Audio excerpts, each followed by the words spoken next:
The night shift at Outpost Zeta 9 was always quiet, but Jack Sullivan preferred it that way because the silence meant everything was working as it should, and no emergencies demanded his attention as the station commander.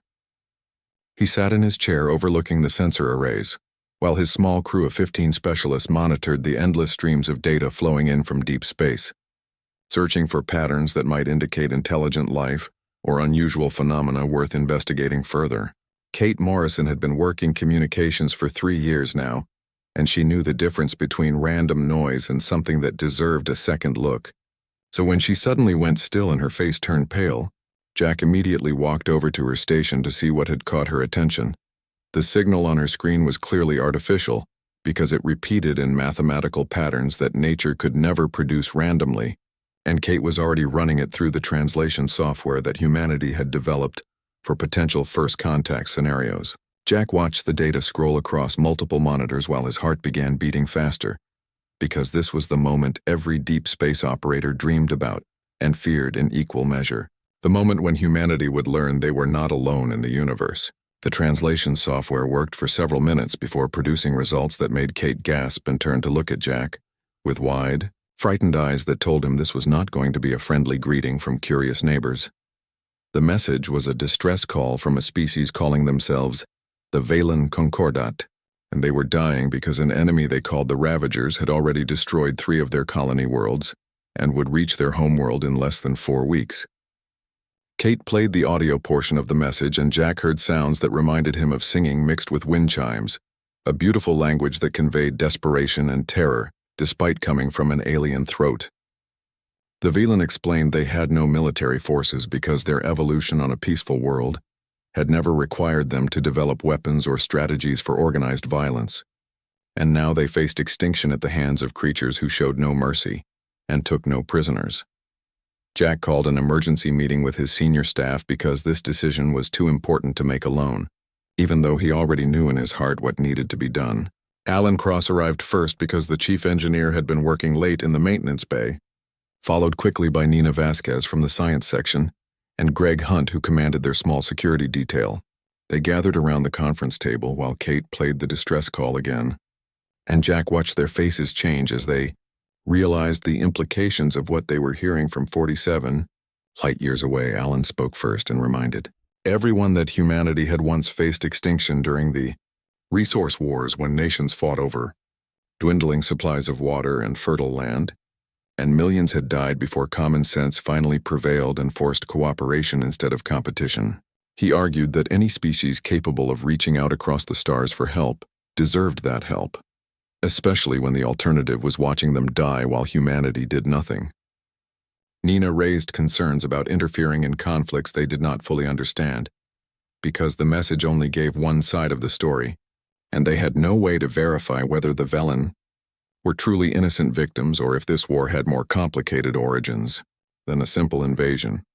Greg pointed out that the Ravagers sounded like exactly the kind of threat humanity had always feared encountering in space, aggressive expansionists who would eventually reach human territory if they were allowed to continue growing stronger by consuming peaceful civilizations.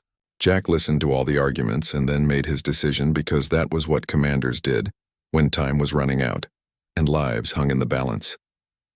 He would forward the message to Earth Command with a recommendation for immediate military response. But he would not wait for bureaucrats and politicians to finish their debates while an entire species died, waiting for help that might never come. Jack broadcast the Velen distress call across every human military and civilian channel his station could reach, and he included all the tactical data the Velen had provided about Ravager ship designs, weapons capabilities, and attack patterns. He added his own message explaining that the Velen had perhaps 4 weeks to live, and that any delay in responding would result in genocide. And he urged every ship captain in range to consider what they would want if the situations were reversed, and humans were the ones begging for help from strangers. Then he sent the transmission, and waited to see if anyone would answer the call. The responses began arriving within hours, and they came from directions Jack had not expected, because he had hoped for maybe 1 or 2 military vessels to volunteer, but instead dozens of ships answered with immediate commitments to help. Helen Drake commanded the heavy cruiser Valiant, and she redirected her ship toward the rally point Jack had suggested, without waiting for official authorization from Fleet Command. Scott Freeman led a Marine Expeditionary Unit aboard the transport Harbinger, and his message was simple and direct, saying his troops were trained to protect civilians and the Velen were civilians who needed protecting. Independent merchant captains offered their ships even though they had no weapons and little armor. And mining operations volunteered their industrial equipment because lasers designed to cut through asteroids could cut through enemy ships just as easily. Jack watched the responses accumulate on his screen and felt something he had not felt in years. Pride in belonging to a species that could unite so quickly around a common cause despite all their differences and conflicts. Humanity had spent centuries fighting among themselves over religion, resources, territory, and ideology. But when someone called for help, all those divisions seemed to evaporate and leave behind only the fundamental human instinct to protect those who could not protect themselves. Earth Command was furious about Jack's unauthorized broadcast and threatened him with court-martial for exceeding his authority. But Admiral Patricia Howe saw the situation developing and made the practical decision to take command of what was rapidly becoming the largest human military operation in decades. Admiral Howe promoted Jack to full commander and ordered him to transfer to her flagship, the Dreadnought Indomitable, where he would serve as her liaison officer and help coordinate the various military and civilian elements gathering at Rally Point Salvation. Jack packed his personal belongings and prepared to leave the only home he had known for 3 years. Feeling strange about abandoning his post but understanding that his role in this mission had just begun, rather than ended, Kate Morrison hugged him goodbye and made him promise to bring everyone home safely. And Jack made that promise even though he knew it was one he might not be able to keep. The shuttle ride to the Indomitable took 6 hours and gave Jack time to review the intelligence, reports that were flooding in from every source humanity could access, about the Ravagers and their capabilities. The picture that emerged was troubling, because the Ravagers possessed advanced technology and had perfected the art of overwhelming weaker opponents through superior numbers and firepower. They had never encountered a Deathworlder species in combat, because most intelligent life in the galaxy evolved on peaceful garden worlds where survival did not require the kind of aggressive adaptations that characterized life on Earth. The Ravagers had grown accustomed to easy victories against species that lacked both the weapons and the will to fight back effectively, and Jack wondered how they would react when they finally met an opponent who could hit back just as hard as they hit. The Indomitable was impressive, in a way that made Jack feel small because the Dreadnought stretched over 2 kilometers from bow to stern and carried enough firepower to destroy a small moon. Admiral Howe met him in her ready room and got straight to business because time was their enemy, just as much as the Ravagers were. She explained that over 300 ships were already converging on Rally Point Salvation, and more were arriving every hour, creating an armada unlike anything humanity had assembled since the colonial wars ended 15 years ago. The challenge would be coordinating such a diverse force, because the ships came from different commands, different nations and different corporate entities, each with their own communication protocols and tactical doctrines. Jack spent the next 72 hours working almost without sleep as the Armada assembled and organized itself into something resembling a unified fighting force. He met captains and commanders from every corner of human space, and he was struck by how different they all were in terms of background, culture, and motivation, yet how similar they were in their determination to stop the Ravagers from committing genocide. Some were career military officers who saw this as their duty. Others were civilians who felt a moral obligation to help, and still others were simply looking for a fight, because humans were a species that thrived on challenges. And this was the biggest challenge anyone had seen in decades. Whatever their reasons, they were here. And that was what mattered most as the fleet prepared to jump to Valen space and face an enemy that had never known defeat. Rally Point Salvation lived up to its name as ships continued arriving from across human space, transforming empty space into a gathering of vessels that represented the full diversity of human civilization and its determination to answer a cry for help. Jack stood on the bridge of the Indomitable watching the displays that tracked each arriving ship, and he marveled at how quickly the Armada had grown from an impossible dream into a very real and very powerful military force. The Third Fleet formed the core with 12 heavy cruisers whose armor could withstand tremendous punishment, and whose weapons could deliver devastating firepower at long range. supported by 8 destroyers that were fast enough to chase down any enemy trying to escape, and 4 carriers loaded with hundreds of strike fighters. What made this armada truly unique was everything else that had joined the military vessels. Merchant ships that had been hastily fitted with missile launchers and armor plates by crews who understood that speed mattered more than perfection. Mining vessels arrived with their massive industrial lasers that could cut through solid rock and would work just as well on enemy ship hulls. And even a luxury liner called the Starlight Empress had volunteered to serve as a hospital ship after converting its ballrooms and entertainment spaces into emergency medical facilities. Jack had never seen anything like this because the military normally planned operations for months or years. But here they were assembling the largest human fleet in history in less than a week, because no one wanted to arrive too late to make a difference. Admiral Howe called a meeting of all senior officers to discuss the tactical situation and share everything intelligence had learned about the Ravagers and their methods of warfare. Lisa Grant commanded the intelligence section, and she presented a detailed analysis that painted a grim picture of an enemy that had perfected the art of destroying civilizations. The Ravagers were not a single species, but rather a coalition of predatory races that had united under a philosophy of conquest and consumption, taking what they wanted from weaker species and leaving nothing but ruins behind. Their technology was sophisticated with powerful energy weapons that could crack planetary shields and propulsion systems that allowed them to move quickly between star systems, striking before defenders could organize effective resistance. What troubled Jack most was learning that the Ravagers had never fought a Deathworlder species, because most intelligent life in the galaxy came from garden worlds, where evolution favored cooperation over competition, and species developed culture without needing to develop warfare.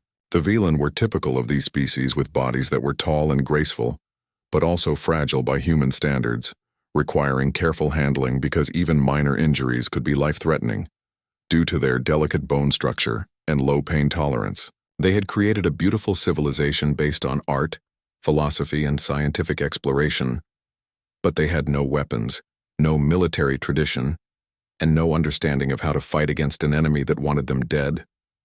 The Ravagers operated from massive hive ships that served as mobile bases and production facilities, each one capable of deploying hundreds of smaller attack craft to overwhelm planetary defenses. Their standard tactic involved jumping into a system with overwhelming force, destroying orbital defenses with long-range bombardment, and then landing ground troops to eliminate any survivors while stripping the planet of anything valuable. They did not negotiate and they did not show mercy, because their culture viewed such things as weakness, and the only language they understood was strength demonstrated through victory in combat.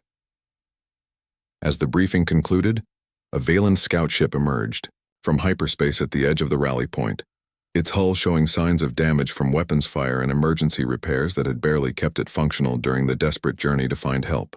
Kyle Rogers was a diplomat who had been assigned to the Indomitable at the last minute, and he took the lead in establishing communication with the Velan refugees who had risked everything to reach human space. Jack accompanied Kyle to the docking bay where they would meet the Velan face-to-face, and he felt nervous because this would be humanity's first contact with an alien intelligence that was not trying to kill them or studying them from a safe distance. The Velan who emerged from the airlock were nothing like Jack had imagined because their grace and beauty made them seem almost fragile, as though a strong wind might blow them over and cause serious injury. They stood perhaps 7 feet tall, with slender bodies that moved with flowing precision, and their large eyes conveyed emotions that Jack could read despite the obvious differences in their facial structure. Volunteer was their leader, and he spoke through a translation device that converted his musical language into English, explaining that his people had been monitoring human communications for years and knew about Earth's classification as a Class 12 death world. The Velan had studied human history and biology with academic interest because Deathworlders were extremely rare in the galaxy and represented an evolutionary path that most species considered unfortunate rather than successful. They knew that Earth was a planet where survival required constant vigilance because predators hunted prey, diseases killed indiscriminately, weather patterns could turn deadly without warning, and even the geography presented hazards that could kill the unwary.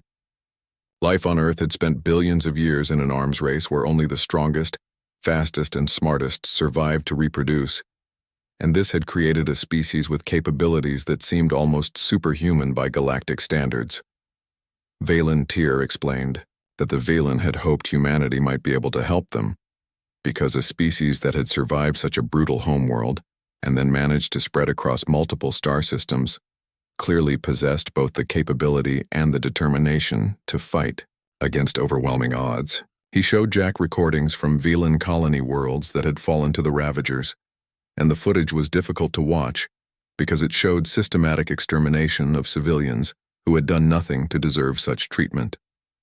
The Ravagers burned libraries containing thousands of years of accumulated knowledge, destroyed art that could never be recreated, and killed anyone who tried to resist or even simply failed to move fast enough when ordered. Admiral Howe arrived at the docking bay and listened to Valen Tyr's account before making a promise that surprised even Jack with its absolute certainty and unwavering commitment. She told the Valen scholar that humanity would stop the Ravagers, or die trying because the alternative was unacceptable to anyone with a functioning conscience.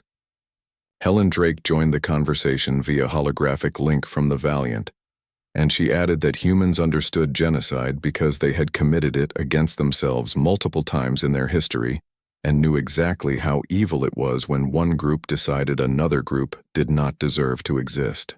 The promise was not just about helping the Valen, but about drawing a line in the stars and saying that some things would not be tolerated as long as humans had ships and weapons and the will to use them. The Armada departed Rally Point Salvation, in perfect formation with over 300 ships moving as a single unit through the transition into hyperspace, tearing open a corridor through subspace that would carry them across 47 light-years in just 3 days. Jack spent those days working with tactical teams to develop battle plans based on everything they knew about Ravager capabilities and weaknesses, and he also spent time learning about the Valen themselves because understanding who you were fighting for made the fight more meaningful. Valen Tyr taught him about Valen culture and their philosophy of harmonious existence that viewed all sentient life as precious and worthy of protection, and Jack found himself wishing humanity had developed similar beliefs before spending so many centuries killing each other over differences that seemed trivial in hindsight. The Valen experienced time differently because their long lifespans meant they could afford to be patient about solving problems and making decisions, taking years or even decades to reach consensus on important matters through careful discussion and consideration of all perspectives. This was completely opposite to how humans operated because human lifespans were short by galactic standards, and this created a sense of urgency about accomplishing things before time ran out. What would take a Valen committee months to decide, through consensus, a human commander would decide in minutes through decisive action based on available information and calculated risk. And this fundamental difference in approach explained why the Valen had no military tradition, while humans had perfected warfare to a terrifying degree. News of the human response had spread throughout the galaxy, despite the Armada still being in transit, and the Galactic Council was watching with a mixture of fascination and concern about what this new species might mean for the established order. The Council was a loose confederation of peaceful species that maintained stability through economic cooperation and diplomatic negotiation rather than military force, and they had been debating how to respond to the Ravager threat for years without reaching any consensus. Some council members advocated for economic sanctions that would somehow convince the Ravagers to stop conquering. Others wanted to negotiate treaties that would protect council worlds while sacrificing I. The human armada emerged from hyperspace at the edge of the Valen system and immediately spread into combat formation, heavy capital ships forming the center, while faster destroyers and cruisers protected the flanks against any attempt to envelope the fleet. Jack stood in the operations center of the Indomitable, watching the tactical displays that showed both friendly and enemy positions, and what he saw made his stomach tighten, because the Ravager fleet was truly massive with 7 hive ships that dwarfed even the largest human vessels. Each hive ship was surrounded by dozens of escort vessels that created layered defensive spheres designed to intercept any attacking force before it could reach the vulnerable command ships at the center. And beyond those defensive layers were hundreds of smaller attack craft that could swarm enemy. Vessels like insects covering prey Valen Prime hung in space like a jewel marred by ugly scars because the planetary surface showed massive craters where Ravager bombardment had struck population. centers, and industrial facilities. Several major cities were burning with fires visible from orbit, and sensor readings indicated that millions of Valen had already died in the initial attacks. However, the Valen had managed to survive longer than the Ravagers expected by retreating into deep underground shelters and bunker complexes that could withstand orbital bombardment, buying time that would now prove to be the difference between extinction and survival. Admiral Howe did not waste time with speeches or elaborate tactical maneuvers because every minute of delay meant more Valen dying on the surface below, and she had promised to stop this genocide regardless of the cost. She gave the order to advance at full speed toward the enemy fleet, and 300 human ships responded as one, engines burning at maximum output as they accelerated toward an enemy that outnumbered them and occupied the high ground. Helen Drake aboard the Valiant opened fire first with her ship's main battery of mass drivers that hurled depleted uranium shells across the void at velocities that made them devastating kinetic weapons, and the first salvo struck a Ravager cruiser with enough force to punch completely through its shields and hull. In a single devastating impact, the battle exploded across the entire system as both fleets engaged at ranges that would have been considered impossible in the age of wet navies fighting on Earth's oceans. Human missile cruisers launched volley after volley of guided warheads, each one tracking its target with sophisticated sensors and adjusting course to compensate for evasive maneuvers. Nuclear and antimatter warheads detonated against Ravager shields in brilliant flashes of light and radiation, overwhelming defensive systems through sheer numbers rather than technological superiority. Fighter squadrons poured from the human carriers and engaged Ravager attack craft in swirling dogfights that covered thousands of cubic kilometers of space, human pilots using aggressive tactics that caught the enemy completely off guard. The Ravagers had expected to face another weak opponent that would fold quickly under concentrated fire, but humans were nothing like the species they had conquered before because humans came from a world where everything wanted to kill you, and survival meant learning to kill first. Human weapons were primitive compared to advanced energy systems used by most galactic civilizations, relying on chemical explosions and kinetic impacts rather than sophisticated particle manipulation, but this made them brutally effective against shields designed to deflect coherent energy beams. The sheer kinetic force of human mass drivers simply overwhelmed defensive systems that had no mechanism for dealing with solid objects moving at relativistic speeds, and Ravager ships began dying in numbers that shocked both sides. Jack coordinated the tactical response from his position in the operations center, feeding targeting data to individual ships and identifying weak points in the Ravager formation where concentrated fire could break through their defenses. He watched human crews performing at levels that should have been impossible according to galactic standards because humans could withstand acceleration forces that would kill most species, allowing them to execute extreme maneuvers that violated every principle of safe ship handling. Human gunners processed targeting solutions with reaction speeds honed by millions of years of evolution as pursuit predators, tracking fast-moving targets with accuracy that seemed almost supernatural to observers who did not understand that humans had spent their entire evolutionary history hunting prey that tried desperately to escape. The mining vessels that had volunteered for this mission moved toward the hive ships with their massive industrial lasers that were designed to cut through solid rock but worked just as well on composite, armor, and structural supports. These civilian vessels had no military training, and their crews were miners rather than soldiers, but they understood how to work in dangerous environments and how to accomplish difficult tasks with improvised solutions. They positioned themselves at angles that made them difficult targets, and then began systematically carving deep furrows into the hive ships' hulls, exposing internal compartments to vacuum and destroying critical systems that kept the massive vessels operational. The Ravagers attempted to adapt their tactics by focusing concentrated fire on individual human ships, hoping to overwhelm them through sheer weight of firepower before moving to the next target. This strategy worked against some of the lighter vessels because human shields were not as sophisticated as Ravager energy barriers and could not deflect the amount of punishment being directed at them. The destroyer Typhoon suffered catastrophic damage when 3 Ravager cruisers converged their fire on her position, tearing through her armor and rupturing her hull in multiple locations. Commander Lisa Chang ordered her crew to abandon ship in escape pods while she stayed at the helm, manually guiding the crippled vessel toward the nearest hive ship with the intention of ramming. The Typhoon sacrifice demonstrated something the Ravagers had never encountered before: The willingness of individuals to die so that others might live and missions might succeed. Lisa Chang kept her ship on course despite taking fire from multiple directions that turned the destroyer into a flying wreck, held together by structural integrity fields and sheer determination.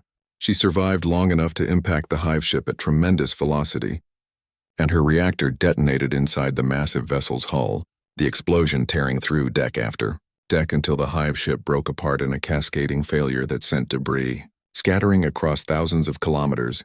The destruction of the first hive ship sent shockwaves through the Ravager fleet because these vessels were supposed to be indestructible mobile fortresses that could withstand anything short of planetary-scale weapons.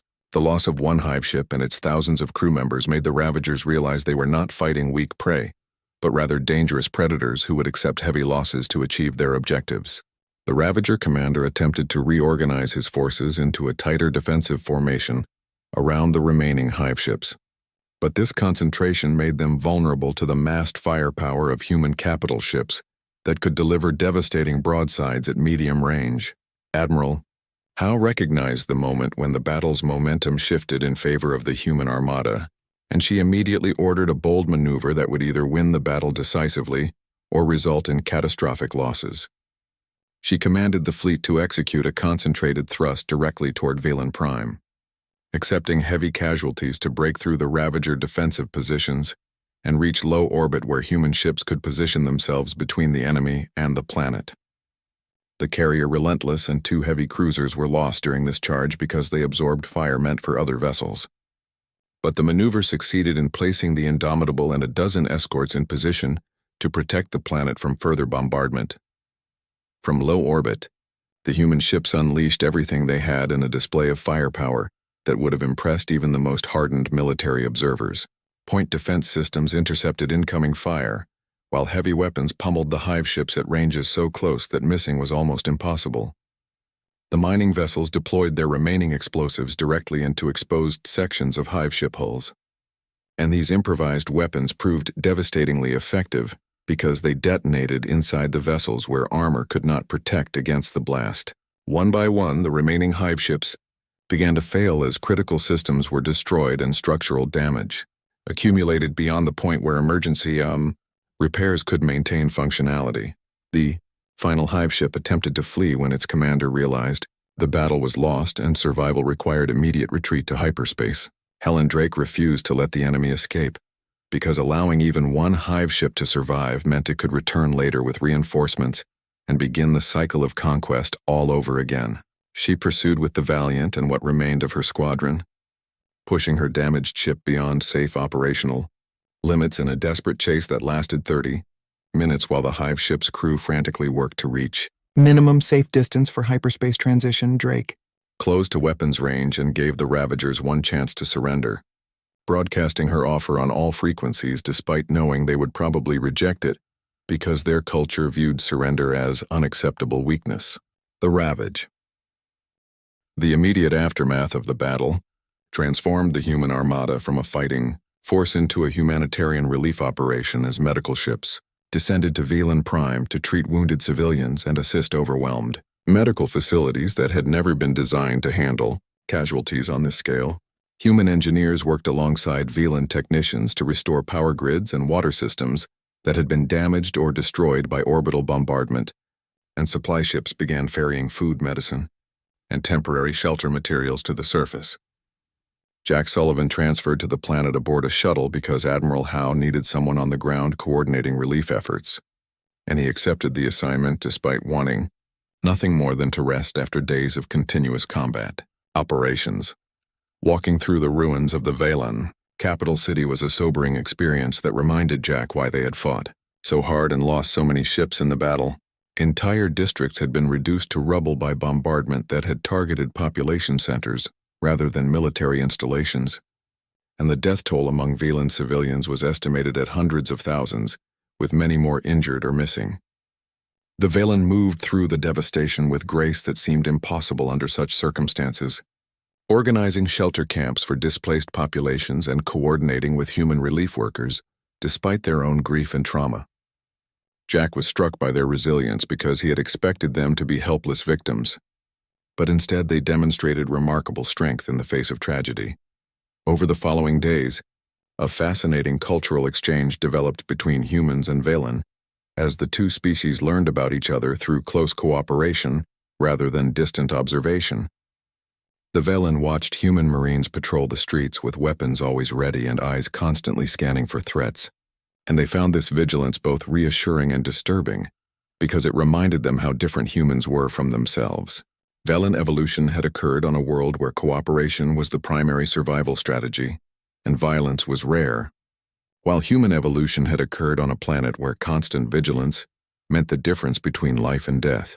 Human engineers worked with an intensity that bordered on obsession, sleeping only a few hours each night before returning to their tasks, and the Valen marveled at this because their long lifespans meant they approached problems with patience rather than urgency. Valen.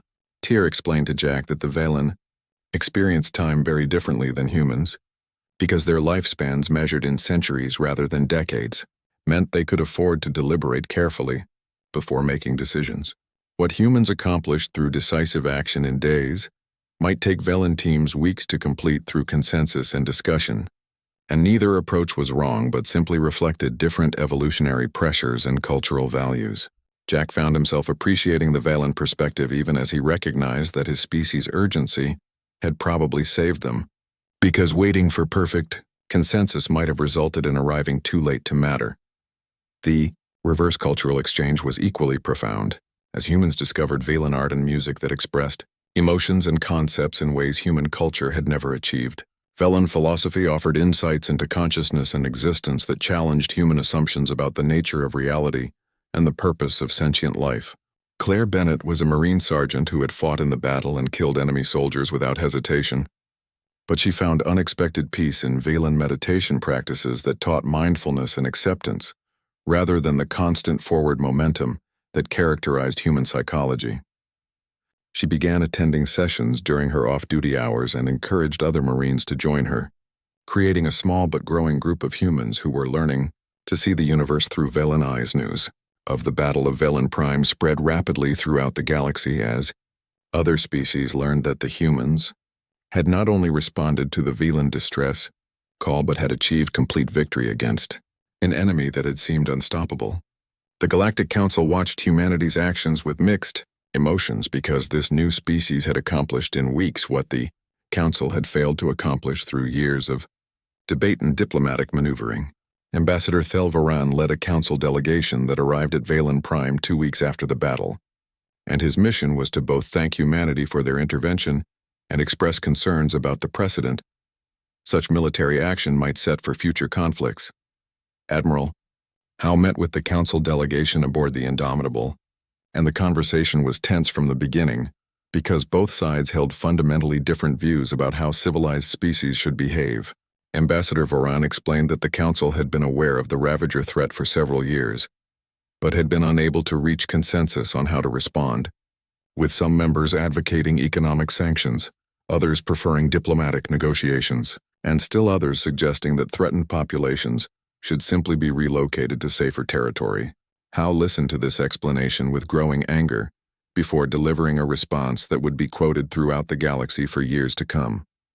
She told Varan that while the Council debated, millions died, and that human philosophy operated on different principles because when people needed help, you helped them immediately without waiting for permission or forming committees to study the problem. You did not calculate political costs or worry about precedents, you simply acted because that was what decent beings did when confronted with evil. If the Council found this approach uncomfortable or threatening, that was unfortunate, but humans would not apologize for saving lives or stopping genocide. Howe made it clear that humanity intended to continue operating according to these principles, regardless of whether the Council approved, because some things were more important than diplomatic niceties. The Council delegation was shocked by Howe's bluntness because galactic diplomacy typically involved careful language designed to avoid giving offense, but they also recognized that humanity represented a force unlike anything the galaxy had seen in thousands of years. After several days of negotiation, the Council proposed a formal alliance that would integrate humanity into galactic civilization, while also establishing some guidelines for future military operations. Kyle Rogers led the human negotiating team, and he worked tirelessly to craft an agreement that would satisfy both sides, knowing that the relationship established now would shape humanity's role in the galaxy for generations to come. The final agreement was a compromise that reflected the different priorities of humans and council species. Humanity would join the council as a full member with all associated rights and responsibilities, but they would retain the right to conduct independent military operations in response to imminent threats to civilian populations without requiring council approval. In exchange, humans agreed to share their military technology with council defense forces and establish joint training programs so that other species could learn human tactical doctrines.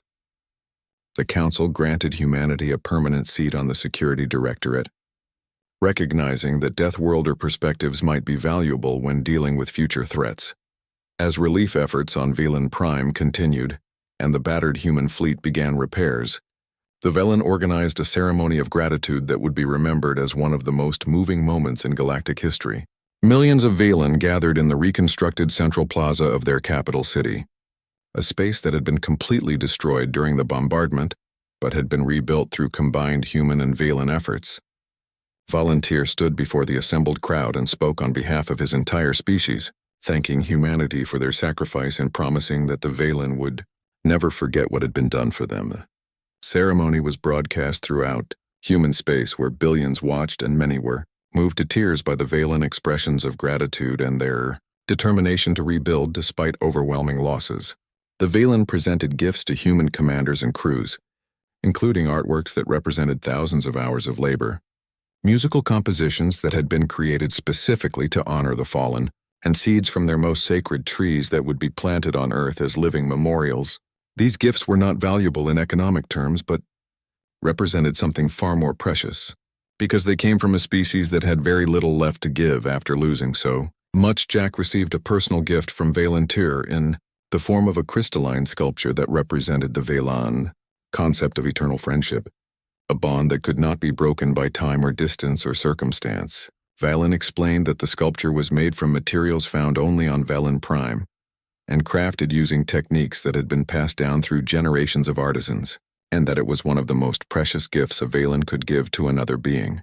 Jack accepted the gift with genuine humility because he understood that he was receiving something that represented hope for an entire civilization that had come so close to extinction.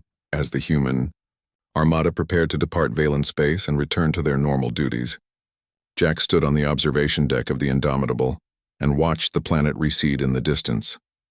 Velan Prime was scarred but alive, its cities damaged but rebuilding, its people traumatized but determined to survive and preserve their culture for future generations. He thought about 6 months after the Battle of Velan Prime, humanity's role in the galaxy had transformed completely from unknown outsiders to respected members of the galactic community, whose military capabilities were both admired and feared. The human fleet no longer confined itself to patrolling the edges of explored space, but instead operated throughout Council territory, protecting trade routes and responding to distress calls from dozens of different species. Human officers served alongside alien counterparts in joint defense forces, and human ships were welcomed at ports across the galaxy, where they had once been viewed with suspicion.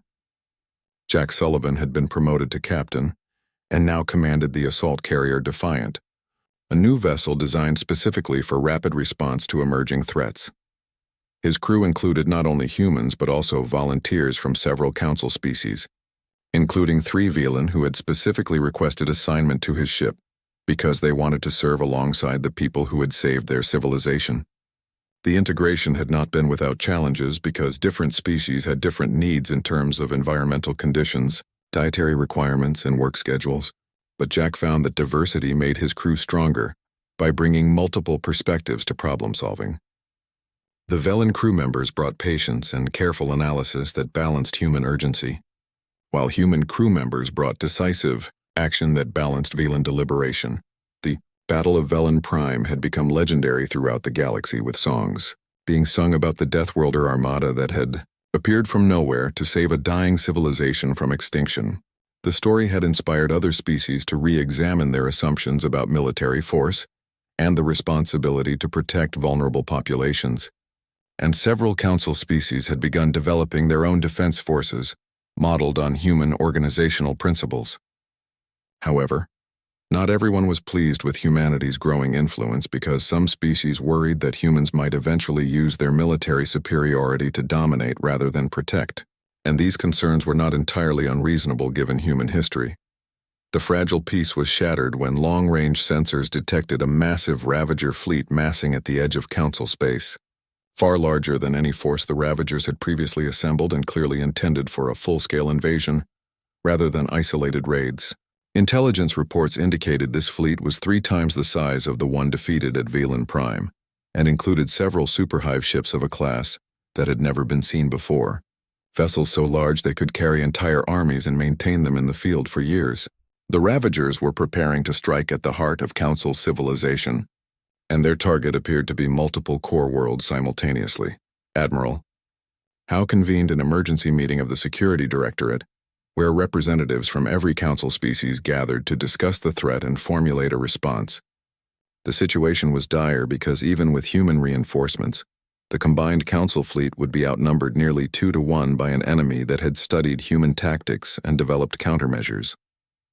The Ravagers had recovered data from their destroyed ships at Velen Prime and used it to upgrade their weapons, shields, and tactical doctrines specifically to counter human advantages. They had learned that humans relied heavily on kinetic weapons, so they developed layered armor systems designed to absorb kinetic impacts, and they had learned that humans favored aggressive maneuvers, so they developed formation tactics designed to punish such approaches.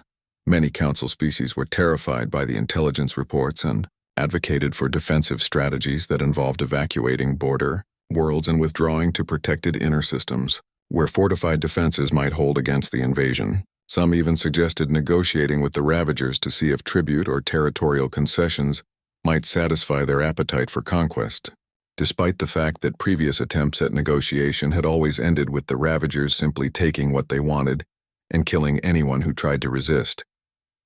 The Velen delegation rejected these proposals with unusual force because they had seen firsthand what happened to species that tried to appease the Ravagers, and Valen Tyr stood before the Security Directorate to remind them that negotiation with predators only worked when you had the strength to make them respect your position.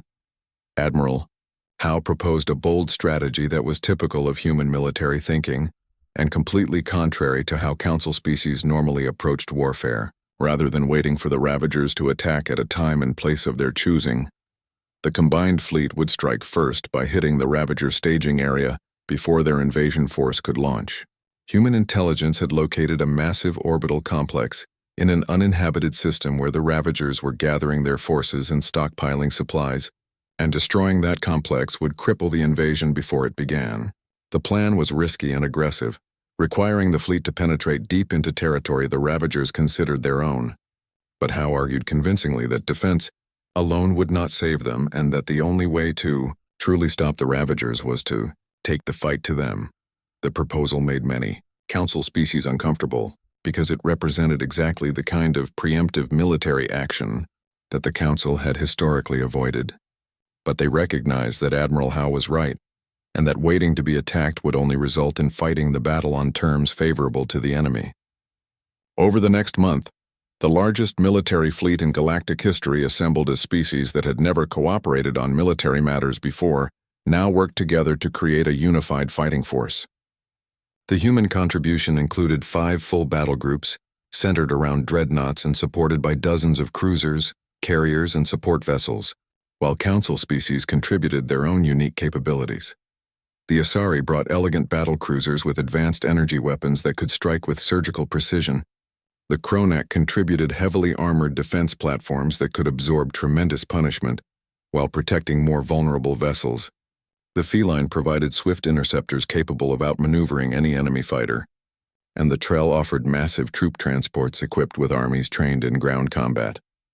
Captain Jack Sullivan participated in the final planning sessions alongside officers from a dozen different species, and he was struck by how much had changed. In just 6 months, because cooperation that once seemed impossible was now routine as species, learned to work together despite their differences. The combined fleet arrived at the Ravager staging area and immediately engaged. in what would become known as the Battle of the Dark Reaches, a conflict so massive that it could be detected from halfway across the galaxy. Thousands of ships clashed across a vast volume of space with weapons fire creating a storm of light and energy that made the void look like the interior of a star. The Ravagers fought with desperate ferocity because they understood this was their chance to establish dominance over the Council, while the combined fleet fought with determination, born from knowing that failure meant the end of galactic civilization as they knew it.